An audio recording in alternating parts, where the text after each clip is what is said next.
Assalamualaikum warahmatullahi wabarakatuh. Kami dari kelompok 1 akan menyampaikan hasil diskusi dari kelompok kami dengan materi audit siklus penjualan dan penerimaan, pengujian pengendalian dan pengujian substansif transaksi yang beranggotakan CC Paramita dengan BP 1941.001, Marta Fika Fadilah 1911.0003 dan Muhammad Hadi Kurnia 1911.0012. Untuk mempersingkat waktu, materi yang pertama akan dijelaskan oleh CC Paramita. Kepada CC Paramita dipersilakan. Baiklah, saya CC Paramita BP 1941.0001 akan menjelaskan materi akun dan kertas transaksi dalam siklus penjualan serta penagihan.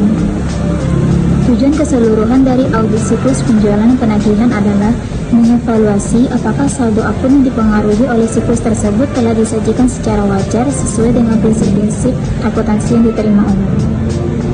Gambar di atas menunjukkan cara informasi akuntansi mengalir melalui berbagai akun dalam siklus penjualan dan penagihan.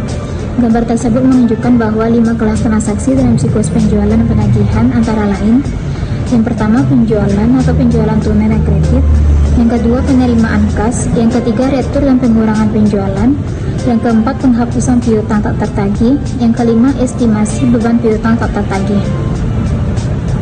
Gambar di atas juga menunjukkan bahwa kecuali penjualan tunai, setiap transaksi dan jumlah yang dihasilkan pada akhirnya akan dimasukkan dalam salah satu dari 2 akun neraca, yaitu akun piutang usaha atau penyisihan piutang tak tertagih.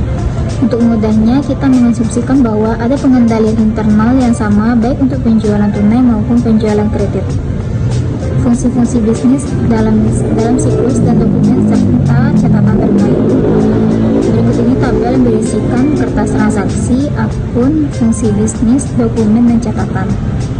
Yang pertama, penjualan. Akunnya penjualan dan piutang usaha.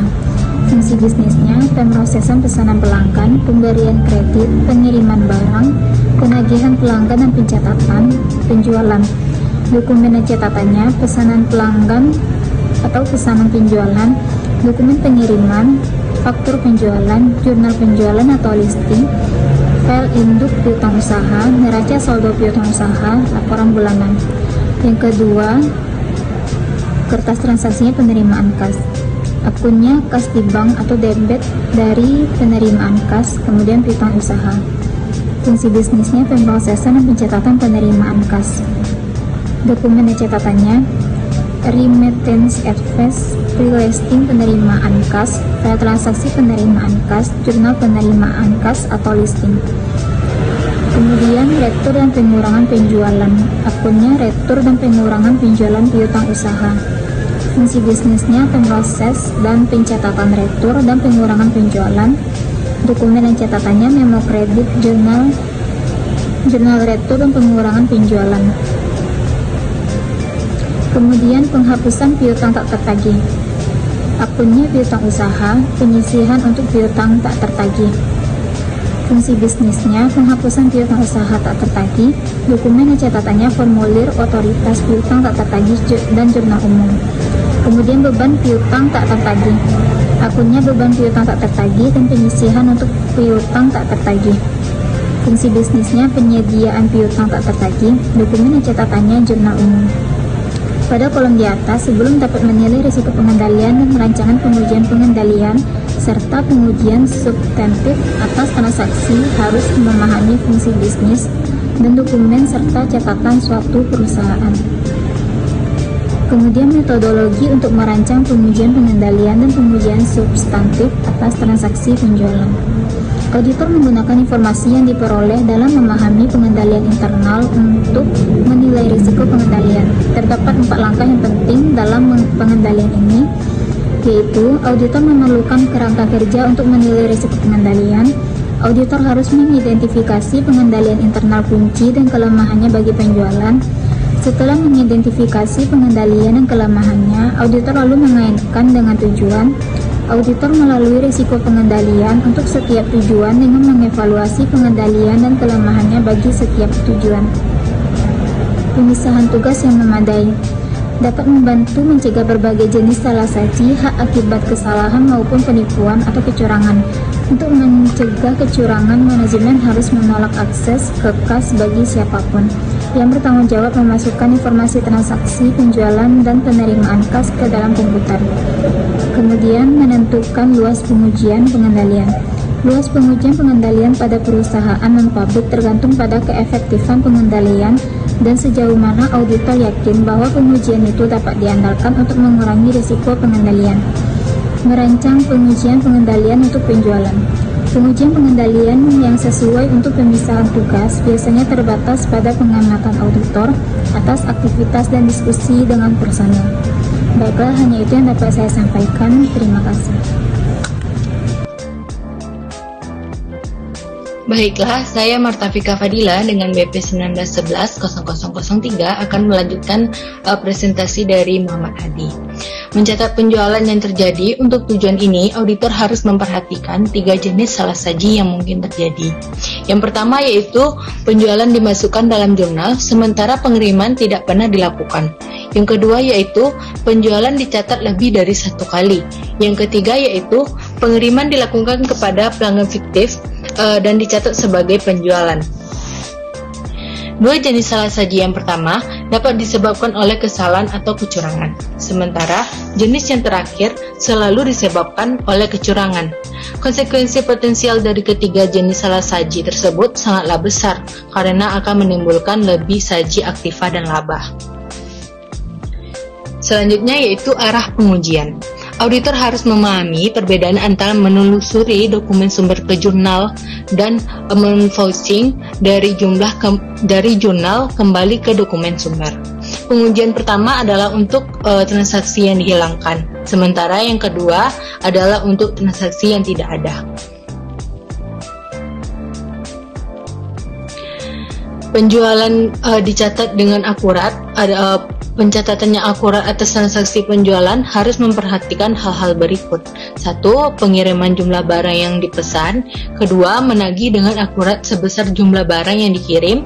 Yang ketiga yaitu mencatat dengan akurat jumlah yang ditagih dalam catatan akuntansi. Selanjutnya ada return dan pengurangan penjualan. Tujuan audit yang berkaitan dengan transaksi dan metode yang digunakan klien untuk mengendalikan salah saji pada intinya sama seperti untuk memproses memo kredit yang telah digambarkan bagi penjualan dengan 2 perbedaan. Perbedaan yang pertama adalah materialitas. Dalam banyak hal, return dan pengurangan penjualan sangat material sehingga auditor dapat mengabaikannya. Perbedaan yang kedua adalah penekanan pada tujuan kejadian. Untuk return dan pengurangan penjualan, umumnya auditor menekankan pada pengujian transaksi yang tercatat untuk mengungkapkan setiap pencurian kas dari penagihan piutang usaha yang ditutupi oleh return atau pengurangan penjualan fiktif. Tujuan kelengkapan juga merupakan hal yang penting, terutama dalam menguji saldo akun dan menentukan apakah return dan penjualan ditetapkan terlalu rendah pada akhir tahun atau akhir periode. Secara alami, tujuan lainnya tidak boleh diabaikan, akan tetapi karena tujuan dan metodologi yang mengaudit return dan pengurangan penjualan pada intinya sama seperti untuk penjualan, tidak dimasukkan studi yang mendalami mengenai hal tersebut. Jika ingin mengaudit return dan pengurangan penjualan, harus dapat menerapkan logika yang sama untuk mendapatkan pengendalian, pengujian pengendalian, dan pengujian substantif atas transaksi yang sesuai guna memverifikasi jumlahnya. Selanjutnya ada metodologi untuk merancang pengujian pengendalian dan pengujian substantif atas transaksi penerimaan kas. Auditor menggunakan metode yang sama untuk merancang pengujian pengendalian dan pengujian substantif transaksi penerimaan kas seperti yang digunakan untuk penjualan. Berdasarkan tujuan yang berkaitan dengan transaksi, auditor mengikuti proses berikut ini. Yang pertama yaitu menentukan pengendalian internal kunci untuk setiap tujuan audit. Yang kedua, merancang pengujian pengendalian bagi setiap pengendalian yang digunakan untuk mendukung pengurangan risiko pengendalian. Yang ketiga yaitu merancang pengujian substantif atas transaksi untuk menguji salah saji moneter setiap tujuan.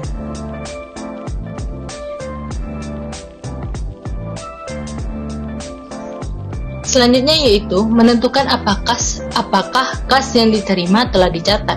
Jenis penggelapan kas yang paling sulit dideteksi oleh auditor adalah ketika hal tersebut terjadi sebelum kas dicatat di jurnal penerimaan kas atau listing kas lainnya. Terutama jika penjualan dan penerimaan kas dicatat secara serentak atau simultan. Jadi, menelusuri dari remittance advice atau pre-listing, penerimaan kas yang telah dinomori ke jurnal penerimaan kas dan dicatat, pembantu piutang usaha sebagai pengujian substantif atas pencatatan kas aktual yang diterima merupakan praktik yang normal. Pengujian ini hanya efektif jika pita register kas dan beberapa pre-listing lainnya disiapkan pada saat kas diterima. Selanjutnya ada penyiapan bukti penerimaan kas. Prosedur audit yang bermanfaat untuk pengujian apakah semua penerimaan kas yang dicatat telah disetorkan dalam akun atau rekening bank adalah bukti penerimaan kas. Dalam pengujian ini, total penerimaan kas yang dicatat dalam jurnal menerima kas dapat selama satu periode tertentu seperti 1 bulan akan direkonsiliasi dengan deposito atau setoran aktual yang dilakukan ke bank selama periode yang sama. Prosedur ini tidak dapat digunakan untuk mengungkapkan penerimaan kas yang belum dicatat dalam jurnal atau lamanya kas telah dicatat namun belum disetorkan, deposit atau setoran yang belum dicatat, pinjaman yang belum dicatat, pinjaman bank yang didepositkan langsung ke rekening bank, dan salah saji yang serupa. Hanya sekian penyampaian materi dari saya. Sekian dan terima kasih. Terima kasih kepada Maktabika Fadilah. Materi selanjutnya yang akan saya jelaskan sendiri. Selanjutnya itu pengujian audit untuk hapus piutang tak tertagih. Pengendalian yang penting untuk mencegah kecurangan ini adalah otorisasi yang tepat atas penghapusan piutang tak tertagih harus diberikan oleh tingkat manajemen yang ditunjuk hanya setelah melalui penyelidikan menyeluruh mengenai alasan bilangan tidak mampu membayar.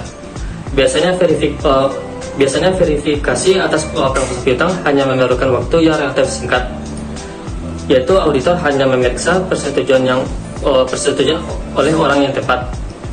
Menyangkut sampel piutang yang dihapus, biasanya auditor juga harus memeriksa korespondensi dalam file klaim yang nyatanya tidak tertagih. Dalam beberapa kasus, auditor juga memeriksa laporan audit seperti yang disediakan oleh Dun dan Bradstreet.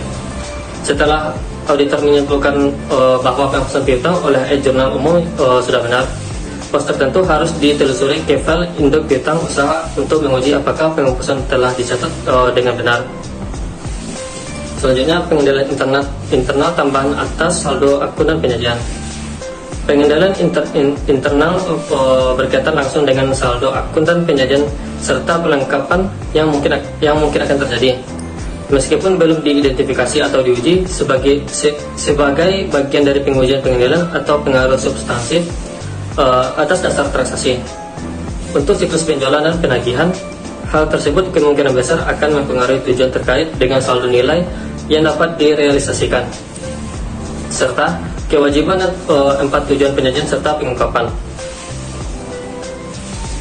Nilai yang dapat direalisasikan adalah tujuan audit yang berkaitan dengan saldo yang penting bagi piutang usaha, karena kolektibilitas piutang seringkali merupakan pos laporan keuangan yang penting. Hal ini sudah menjadi satu isu pada sejumlah kasus kewajiban akuntan. Karena itu, biasanya auditor menetapkan risiko yang melekat tinggi untuk tujuan realisasi. Ada 2 pengendalian lainnya. Yang pertama itu penyusunan neraca saldo umur piutang usaha periodik untuk review oleh personel manajemen yang tepat. Yang kedua, kebijakan menghapus piutang tak tertagih apabila sudah tidak mungkin lagi untuk ditagih. Selanjutnya itu pengaruh hasil pengujian pengendalian dan pengujian substansif atas transaksi. Hasil dari pengendalian dan pengujian substansif atas transaksi memiliki pengaruh yang signifikan. terhadap sisa audit, terutama terhadap pengujian substansif atau rincian saldo. Bagian dari audit yang paling dipengaruhi oleh pengujian pengendalian dan pengujian substansif adalah transaksi dalam siklus pengujian dan penagihan. Yang lebih lanjutnya, jika hasil pengujian tidak memuaskan, auditor harus melakukan pengujian substansif tambahan atas penjualan, retur dan pengurangan penjualan, penghapusan piutang tak tertagih, dan pemrosesan penerimaan kas. Auditor perusahaan publik juga harus mempertimbangkan dampak hasil pengujian yang tidak memuaskan terhadap audit pengendalian internal atas laporan keuangan. Pada tahap penyelesaian pengujian pengendalian dan pengujian substansif atas transaksi, auditor harus menganalisis setiap pengecualian, baik dalam audit perusahaan publik maupun non publik, untuk menentukan penyebab dan implikasi dari pengecualian itu terhadap penilaian risiko pengendalian yang mungkin mempengaruhi risiko deteksi yang didukung dan pengujian substansif yang terkait.